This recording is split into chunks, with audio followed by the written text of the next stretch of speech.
Hello mga pangga, ayan, for today's video, ayan, magluluto tayo ngayon ng sarsyadong galunggong, ayan. So, napakasimple lang ng ating mga ingredients mga pangga, no? At napakasimple lang talaga ng lulutuin natin for today's video. So, ayan, isa-isahin na natin yung ating mga paraphernalia.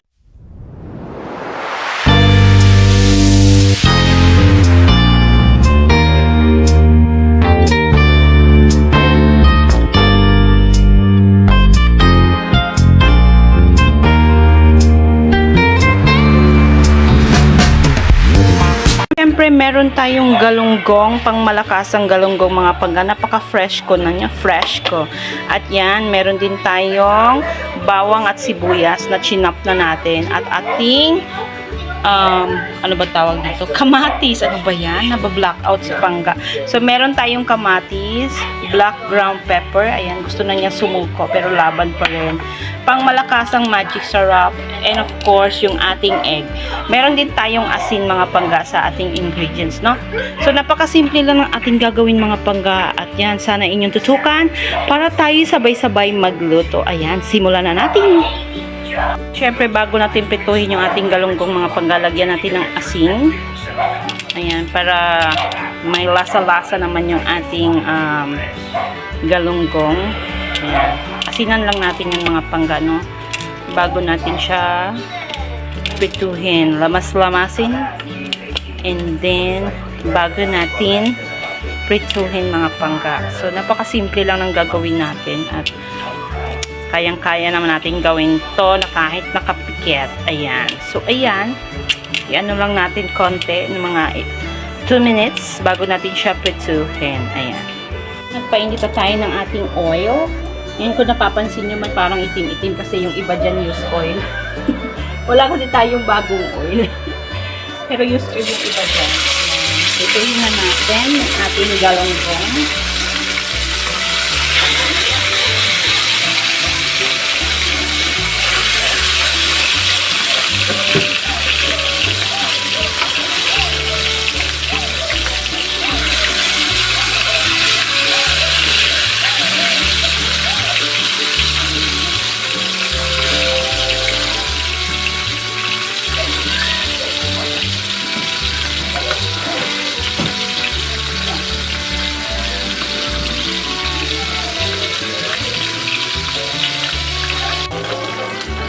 Baliktarin na natin, no?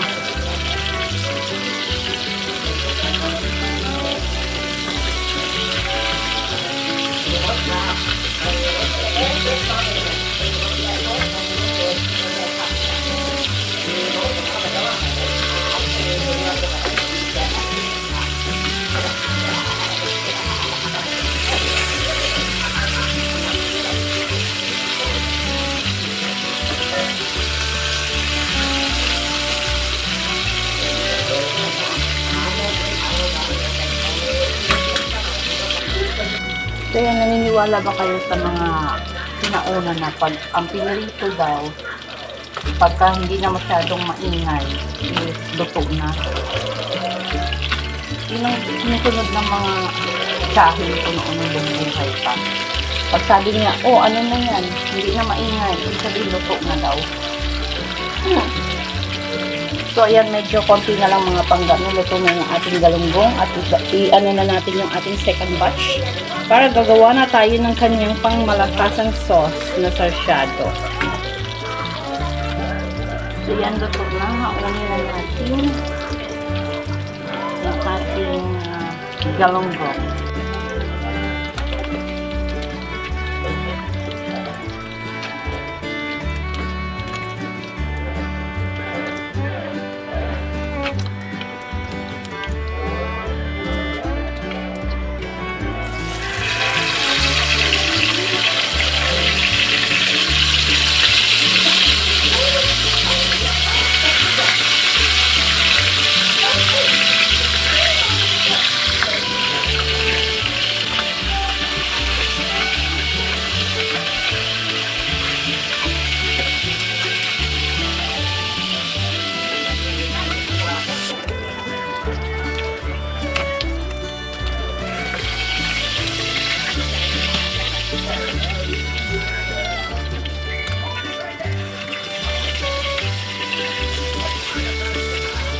So yan, luto na natin mga galunggong at yan gagawa na tayo ng kanyang pangmalakasang sauce. So yan mga pangganon, init na tayo ng ating oil. Oil natin na init. So mag-isa na tayo ng sibuyas.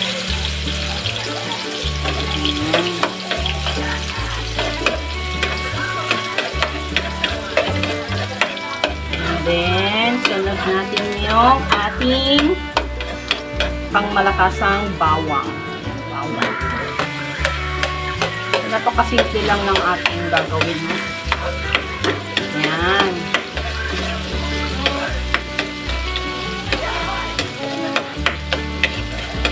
Yung ginamit kong oil dito mga panggayong, pinamprito ko sa galunggong. Yan. So, ano lang tayo tawag dito, recycle. Hindi, kasi wala na ako ibang oil na available. Hindi ako nakabili. Okay lang naman yun kasi pinrito naman natin yun sa galunggong. So, sinala lang natin. Yan. So, hintayin lang natin mag-brown yung ating bawang. And then, isunod na natin yung ating pangmalakasang kamatis. So, dapat yung kamatis na ilalagay natin mga pangga is yung hinog na. Kasi, pangit pag hindi hinog. So, kailangan yung hinog na talaga siya. Kasi medyo lalatain natin yung kamatis, no? Kasi yun yung yung magbibigay ng event sa ating sarsyadong galunggong. Event yan. Ayan. So, medyo nagba-brown na yung ating bawang. Naan natin yung ating apoy. Sunod na natin yung ating pangmalakasang tomato o kamatis.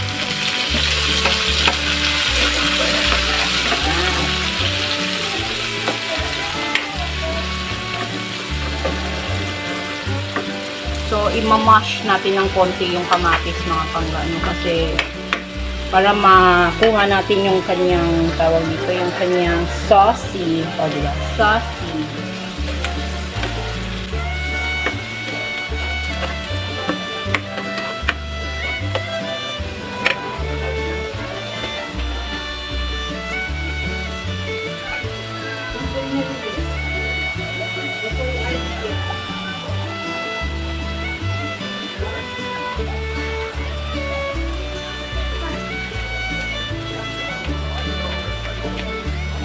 So, ipitin lang natin ang bahagya ng ating kamatis para makuha natin yung sauce.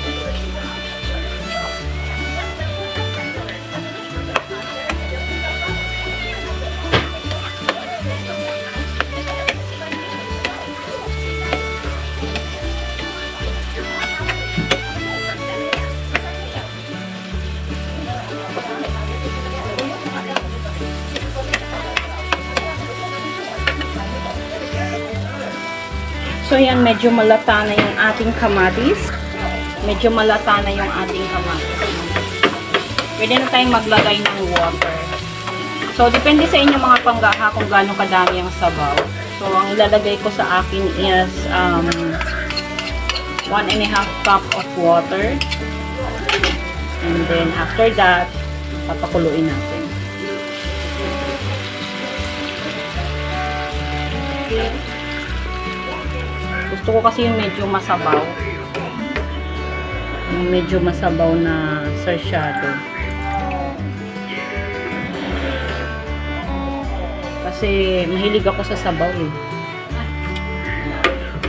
So, pakuluin lang natin siya mga panggain bago natin siya timplahan. O, diba? So, yan mga panggano, kumukulo-kulo-kulo na siya. Ayan. So, pagkakulo niyan, lagay na natin yung ating mga pampalasa. Siyempre, yung ating pangmalakasang black pepper ground.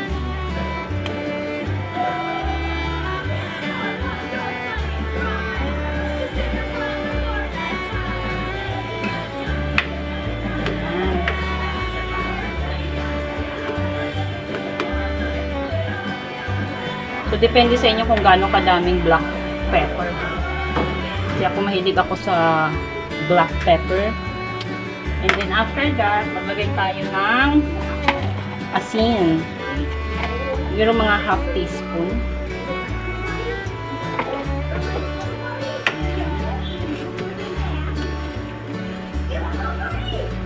After that, maglagay tayo ng pangmalakasang magic syrup.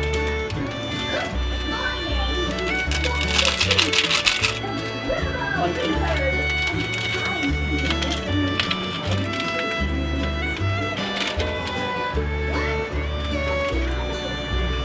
Ayan. Tapos, tikpan natin konti kung tama na ba yung ating sauce.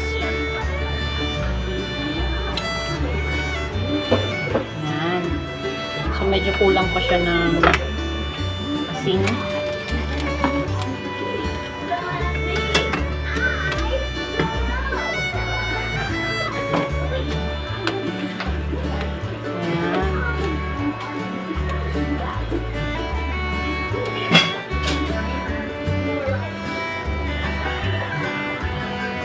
Ayan, after nyan,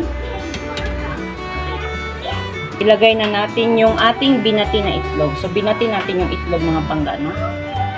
So, ganyan talaga siya. Halu-haluin natin habang nilalagay para mag-scattered ang ating paraphernalias na itlog. Kunin natin yung tira. Sayang. Ayan. Tapos nyan, pakuluan lang natin ng isang beses mga panggat. Takpan muna natin and pakuluan. So, yan, kumukulo-kulo na yung ating yung ating sabaw. So, masyadong nag-bloom yung ating egg. Tikman natin ang ating sabaw. Yummy! O, diba? Siyempre ako nagluto eh. Charot. So, ilalagay na natin yung ating pangmalakasang galonggong, mga pangga. So, i-line up lang natin siya. Line up. Ayan. So, diba? Napakasarap ng ating niluluto for today's video.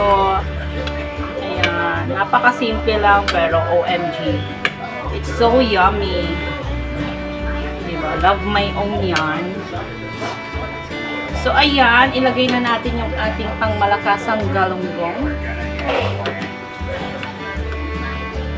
Ayan. So, spread natin yung ating sabaw. So, ayan. That's it. Luto na ang ating sarsyadong galonggong. So, mamaya ipa-platings lang natin yan. Ipa-platings lang natin yung ating sarsyadong galonggong. Ayan. So, napakasarap at napaka-yummy ng ating recipe for today. So, yan mga pangga. Sana nagustuhan niyo yung ating menu for today. Ayan, sarsyadong galonggong. And sana nasundan nyo at sana nag-enjoy din kayo. At tara na, kain na tayo. And don't subscribe. Ano ba yan? Don't forget to subscribe my YouTube channel, Panggaming Guy, and hit the notification bell para ma-update kayo sa mga bagong videos na i-upload ko. So, yan mga pangga, ito-platings na natin. Yung ating sarsyadong galonggong. So, napakasarap mga pangga. Ayan. So, yan. Try na natin kumain mamaya. Ayan. Sana nagustuhan niyo yung ating video for today. And yun nga. Ingat kayo palagi. Bye!